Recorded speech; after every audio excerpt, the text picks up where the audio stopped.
From LinkedIn News, I'm Leah Smart, host of Everyday Better, an award-winning podcast dedicated to personal development. Join me every week for captivating stories and research to find more fulfillment in your work and personal life. Listen to Everyday Better on the LinkedIn Podcast Network, Apple Podcasts, or wherever you get your podcasts. From LinkedIn News, I'm Jessie Hempel, host of the Hello Monday podcast. Start your week with the Hello Monday podcast. We'll navigate career pivots. We'll learn where happiness fits in. Listen to Hello Monday with me, Jessie Hempel, on the LinkedIn Podcast Network or wherever you get your podcasts. Hello, my friends, and welcome to another exciting episode of Negotiate Anything. This show is produced by the American Negotiation Institute, and with over 5 million downloads and listeners in over 180 countries, listeners just like you have made this the #1 negotiation podcast in the world. Hi, my name is Kwame Christian, and I am the founder and CEO of the American Negotiation Institute. Here at ANI, we believe that the best things in life are on the other side of difficult conversations, and we are passionate about providing you with the best content that will help you to make your difficult conversations easier, both at work and at home. Lastly, I want to remind you that we offer consulting and conduct trainings, both virtually and in person, all around the world. Our focus is in 3 main areas. First, negotiation and conflict resolution. Second, leadership. And lastly, diversity, equity, and inclusion. Check the link in the description below to learn more about how we could work with you and your team. And now, without further ado, let's jump into the interview.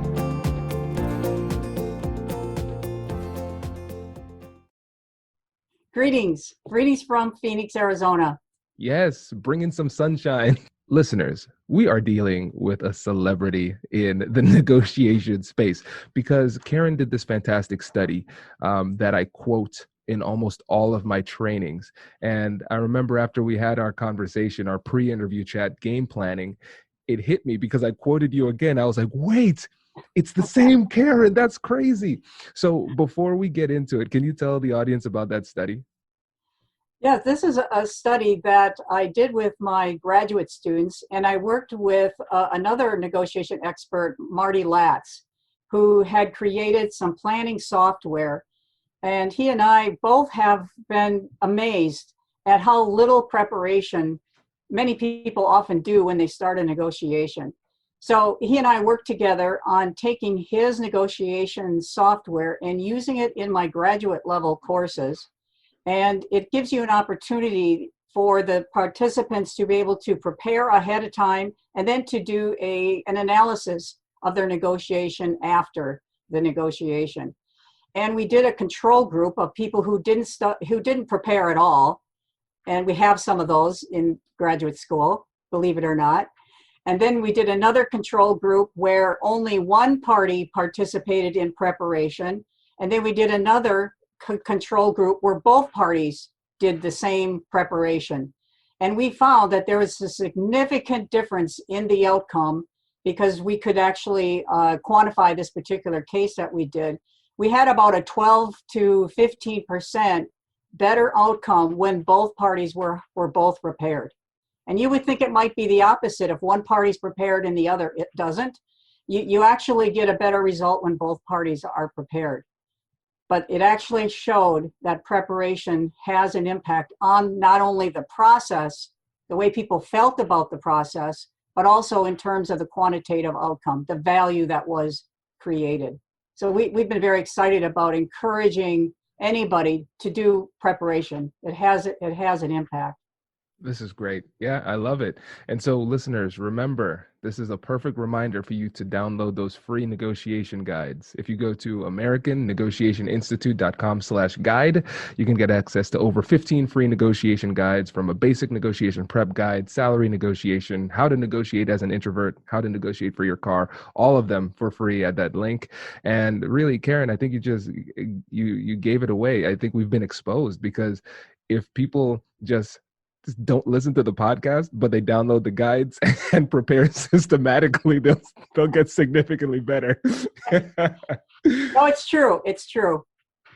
This is great. Well, perfect. Let's get into the content now. So for today's episode, very excited for it. The 3 things that we're going to talk about are, first, what's missing in negotiation? What are the things that people often miss?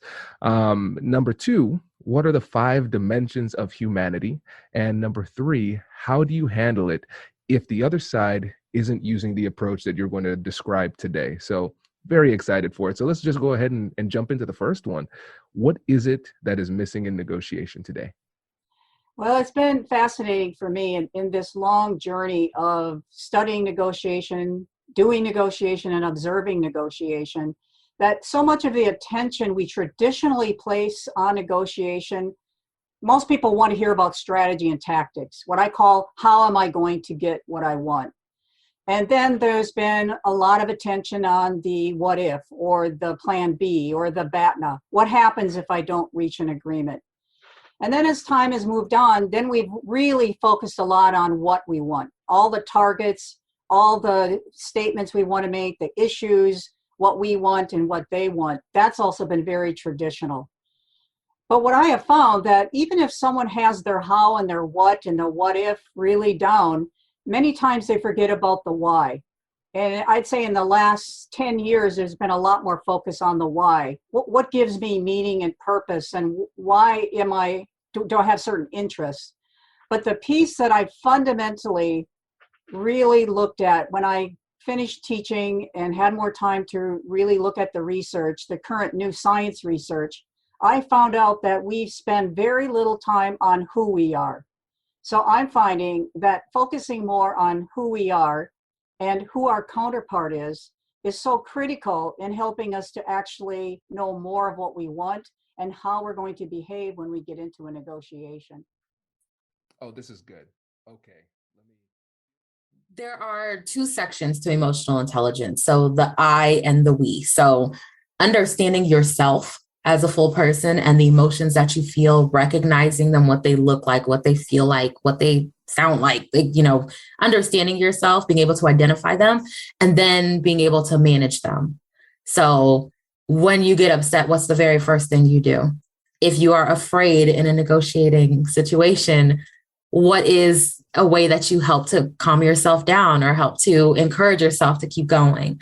And then the we is focused on other people. So being able to read the room in a sense, understanding what other people are feeling, what's appropriate at that time, managing the relationship that you have with that person, between that person, whether it's somebody that you're just meeting for the first time or somebody that you've known forever, but managing that relationship between you two and making sure that it's a successful relationship every time you interact.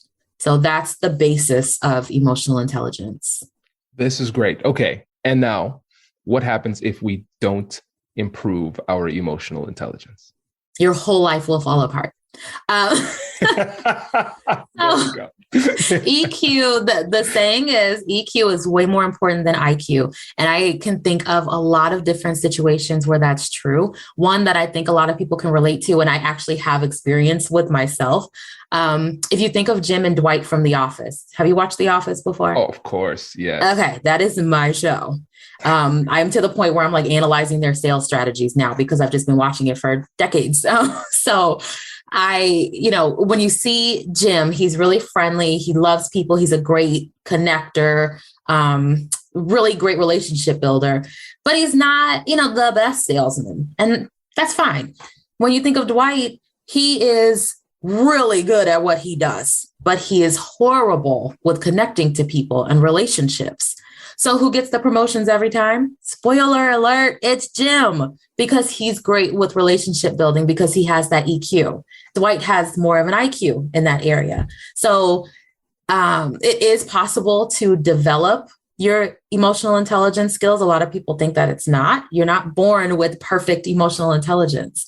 So you can build and develop these skills so that you have more successful relationships with people in your life and in your job and in your business and, anywhere.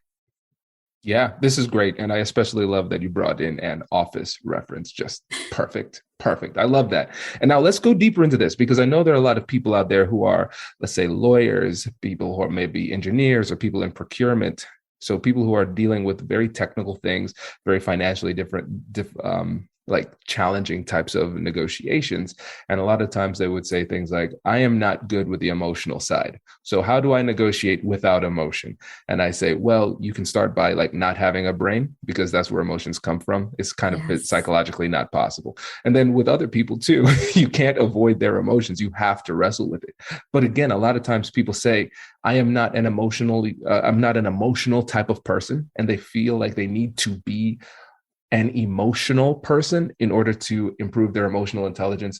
So I really want to go deeper into some of these myths that hold us back when it comes to improving our emotional intelligence, because I think there are a lot of self-limiting beliefs, especially in the technical world, especially in the negotiation world, that actually can be very detrimental when it comes to our development.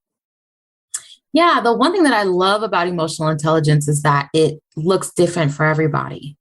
So you could see someone who cries in front of people constantly, well, not constantly, but cries in front of people, is comfortable crying in front of people, or, loves to just be loud and big and boisterous in front of other people. And then there are those who are just really quiet and really meek, and they both can have a very high emotional intelligence. It's more about understanding yourself and understanding those emotions and how you manage them. So you don't have to be an emotional and vulnerable person all the time to have emotional intelligence. It's just having that understanding and that awareness and the skills to be able to identify. So I know a lot of IT people who are very like matter of fact and right to the point. And, you call for technical support and they're like, well, did you do this? Did you do that? A lot of times the person that they're working with is stressed. And if they can provide a little bit of reassurance in that situation, boom, you got them. You've made them comfortable. They are more open and prone to doing what you ask them to do. The negotiation goes better because you've connected on a level that it didn't take you anything outside of who you normally are to say, okay, I'm here to help. I'm sorry that this is bothering you. This is a big issue, isn't it? Validating those feelings that they're feeling, putting yourself in their shoes to understand how frustrated they could be. Whatever industry it is, just connecting with people on that level, just a quick validation can help for, in that whole situation. It can change the whole dynamic. Oh, this is good. Okay. Feel free. Hey you, I'm Andrew Seaman. Do you want a new job? Or do you want to move forward in your career? Well, you should listen to my weekly show called Get Hired with Andrew Seaman. We talk about it all, and it's waiting for you, yes you, wherever you get your podcasts. Brace the rudders! Raise the sails! Raise the sails! Captain, an unidentified ship is approaching. Over. Roger. Wait, is that an enterprise sales solution? Reach sales professionals, not professional sailors. With LinkedIn ads, you can target the right people by industry, job title, and more. We'll even give you a $100 credit on your next campaign. Get started today at linkedin.com/marketer. Terms and conditions apply. The importance of emotion management in difficult conversations. Why is this so important for the everyday negotiators listening to the show? Well, the first thing you think about is when you're emotionally charged, when things get a little bit emotional in a conversation, how often do we make good decisions? I think it's one of those things where you have to recognize the emotions, but then to really get to a productive conversation, it's kind of a process of recognizing, but then turning to a conversation where you're really guided by reason and your emotions are kind of channeled in a more productive way. Exactly. Yeah. So Doug, one of the things that I've realized for myself is that when I'm upset or emotional or anything like that, the first thing I want to say is usually the wrong answer. It's usually taking me in the wrong direction. But that's the thing. You can spend a lifetime building up a relationship, but you can destroy it in one sentence if you are in the wrong emotional state. So it's really important because a lot of times we focus so much on the strategies and tactics before the negotiation that we forget to realize that if we don't manage our emotions during the negotiation, we won't be able to put those strategies and tactics into play. That's right. And, I think if you look back at one of the kind of the basic Stoic lessons, you can go back as far as Epictetus, who was kind of teaching that it's not the things that upset us, it's our reactions to things that do. And, people probably also are possibly familiar with the Viktor Frankl idea that you have the stimulus and response. Between there's a space, and that's where you have the power to choose your response. So we have that control. There's certain things in life we can control, certain things we can't. A lot of things are not in our control, even in a negotiation setting, but we know we can always fall back on this principle that our response is what we can actually always control. Absolutely. Yes. There's so many angles for this.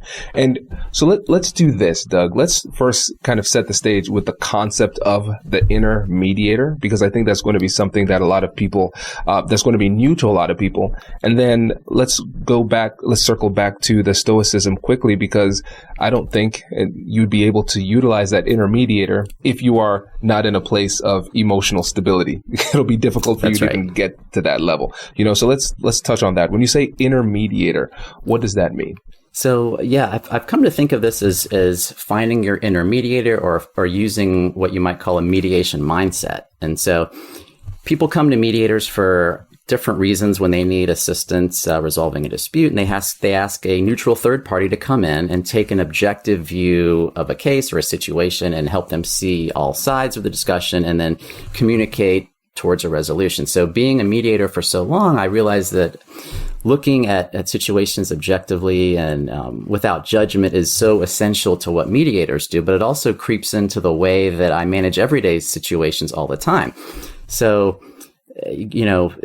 relating to people going through the mediation process, I started thinking, well, to the extent that people can call on this sort of inner mediator within themselves, not just in a formal setting, but also anytime we're involved in a dispute or we're trying to resolve a conflict, it's a good mental cue to kind of get in the best position to persuade, resolve conflict, and negotiate most effectively. So you're to me, it's kind of seeking a zoomed out view of your dispute or your situation. And you might hear it as getting the 30,000 foot view, or seeing the forest and the trees, or taking the view from the balcony, something like that, where you're able to kind of step away and really get a more objective, full picture of what's going on, not just from what you might be you're sitting there on your side of the situation, but if you can kind of step back, sometimes it helps us get a better perspective and start to build towards a resolution that's going to work for everybody involved.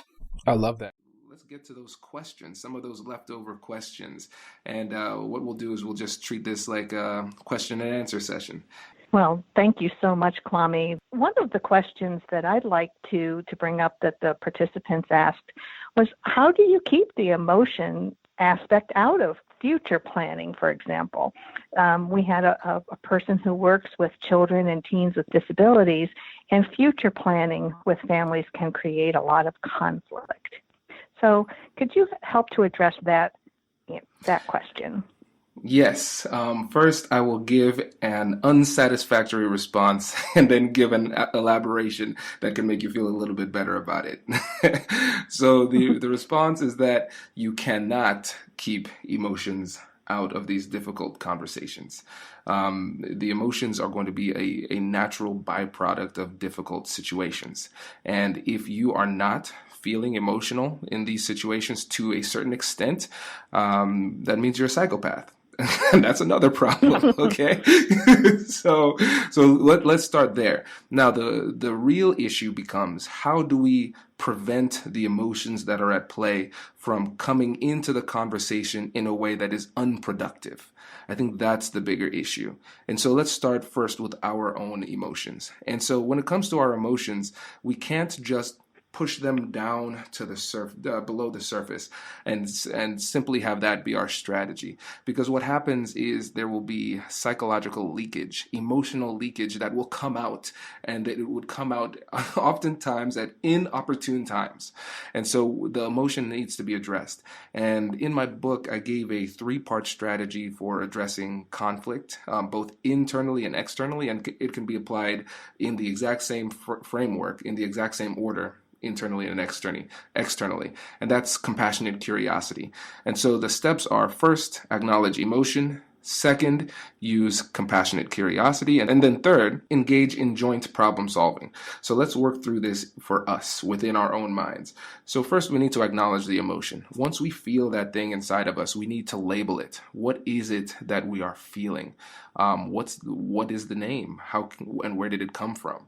And so simply labeling the emotion has the impact of kind of giving us a little bit more control and power over it, because the emotions come from a part of our brain called the amygdala, which creates these negative emotions and positive emotions. But the amygdala doesn't lead to rational thinking. The part of our brain that does lead to rational thinking is the prefrontal cortex. And the only way we can label that emotion is if we utilize the prefrontal cortex. So it's a little bit of a mental trick there, because by actually taking the time and slowing down to identify clearly what we're feeling, it forces us to engage a higher level part of our brain. And so the next step, which is getting curious with compassion, is when we start asking why we feel this way. Where did this emotion originate from?